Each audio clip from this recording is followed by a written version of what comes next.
नमस्कार, मैं डॉक्टर वसुंधरा मिश्र। आज हम इग्नू सेंटर 2840 से MSD 7 की कक्षा का प्रथम इकाई भाषा विज्ञान, जिसमें संप्रेषण, भाषा और संप्रेषण है, उसके विषय में पढ़ेंगे। संप्रेषण का अर्थ क्या है और संप्रेषण का स्वरूप कैसे है, उसके विषय में इस वीडियो के द्वारा हम आप तक पहुंच रहे हैं। भाषा क्या होती है? भाषा एक आंतरिक पक्ष होता है। भाषा एक रचना होती है। भाषा की व्याकरणिक रचना मन के जटिल भावों को एक दूसरे पर प्रकट करने में सहायक होती है। इस दृष्टि से हम कह सकते हैं कि विचारों की अभिव्यक्ति, आदान प्रदान, यानी जो हम एक दूसरे से बात करते हैं, संप्रेषण करते हैं, उसी प्रक्रिया में भाषा की संरचना साधन का काम करती है। भाषा एक साधन है जिसके द्वारा हम एक दूसरे से बात करते हैं। भाषा का एक बाह्य पक्ष है। भाषा का सामाजिक और सांस्कृतिक संदर्भ ही भाषा के संप्रेषण का प्रयोजन है। यह भाषा का अर्थ पक्ष है। अर्थ के संदर्भ में जब हम सूचनाओं का आदान प्रदान करते हैं, योगदान करते हैं, इसमें हम देखते हैं कि जनसंचार माध्यम, दूरसंचार का माध्यम, और इसके द्वारा भी हम काफी संप्रेषण संभव कर पाते हैं। आज का युग संचार का युग है, कंप्यूटर का युग है, जैसा कि हम लोग सभी जानते हैं। आज की कक्षा भी हम वीडियो के द्वारा कर रहे हैं। तो भाषा पूरे समाज के विविध संदर्भों में संप्रेषण का माध्यम है। भाषा के कार्य को केवल हम शब्दार्थ या वाक्यार्थ तक सीमित नहीं रख सकते हैं। संप्रेषण का दायरा भाषिक अर्थ से ही ज्यादा विस्तृत है। हमारी संस्कृति, साहित्य, वाङ्मय, आचार विचार सभी संप्रेषण की प्रक्रिया से ही संभव है और सुरक्षित है। मनुष्य का प्रारंभिक संप्रेषण व्यक्तिशः होता था। प्रायः दो लोगों की बातचीत, सामूहिक चर्चा तथा कभी कभी जब हम देखते हैं कि पूरे वर्ग को संबोधित करना होता है तो वह संप्रेषण का ही रूप होता है। आधुनिक युग में भी प्रौद्योगिकी के विकास के कारण संचार के क्षेत्र में अभूतपूर्व क्रांति आई है। संचार के साधनों ने तो संपूर्ण संप्रेषण का स्वरूप ही बदल डाला है। अब हम व्यक्तिशः संप्रेषण से हटकर जन संचार के युग में पहुंच गए हैं, यानी मास कम्युनिकेशन। आज मैं जब आपसे बात कर रही हूँ तो मैं किसी एक से बात नहीं कर रही हूँ। मुझे देखने के लिए पूरी कक्षा ही क्यों, बाहर के और भी लोग मुझे देख सकते हैं, बात सुन सकते हैं। मेरी बात का संप्रेषण हो रहा है। तो संचार और संप्रेषण कहा जाए तो दोनों एक ही सिक्के के दो पहलू हैं, और यही कारण है कि अंग्रेजी में भी हम इसे कम्युनिकेशन ही कहते हैं, कम्युनिकेशन और संप्रेषण। तो ये जो है, ये दोनों एक ही चीज है। संप्रेषण क्या है? संप्रेषण अगर हम साधारण शब्दों में कहें तो वह एक ऐसी परस्पर प्रक्रिया है।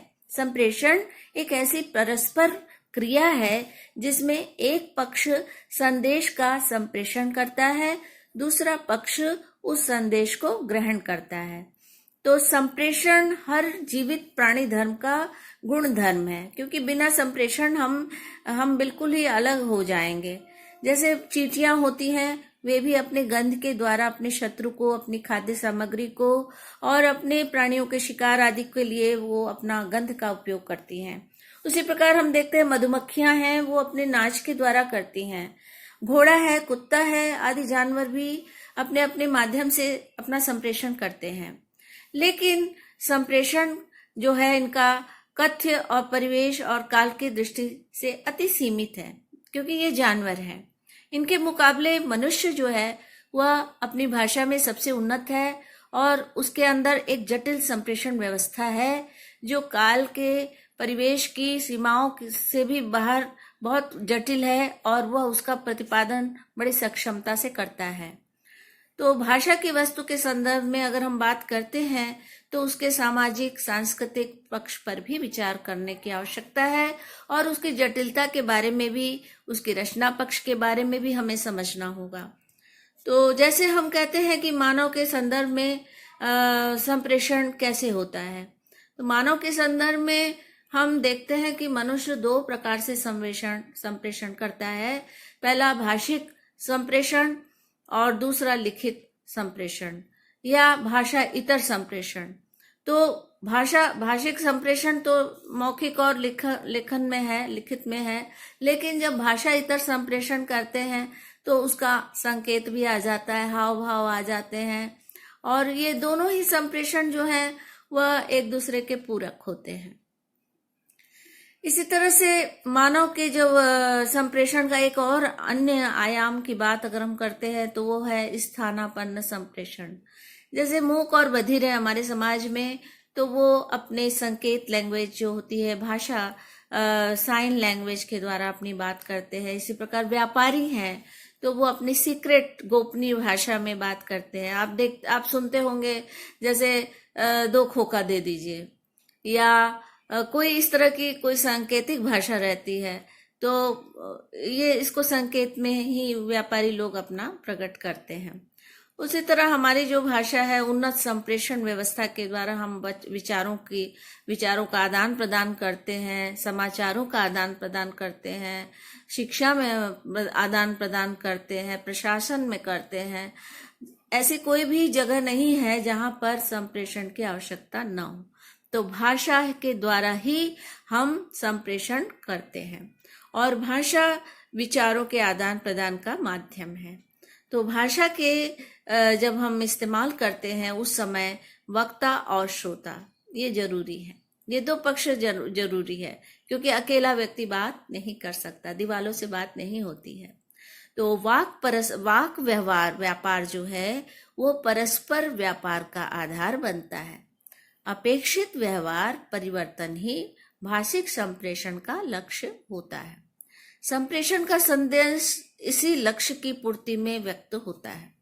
इस प्रकार हम हमारे जो परस्पर व्यवहार के आधार पर उचित संप्रेषण को करते हैं, और पत्र लेखन हो या रेडियो प्रसारण हो, टेलीफोन हो, इन सब के द्वारा बातचीत करके, लेखन के द्वारा, संकेत के द्वारा, हाव भाव के द्वारा हम संप्रेषण करते हैं, और इसके पीछे हमारा मुख्य उद्देश्य है संदेश को प्राप्त करना।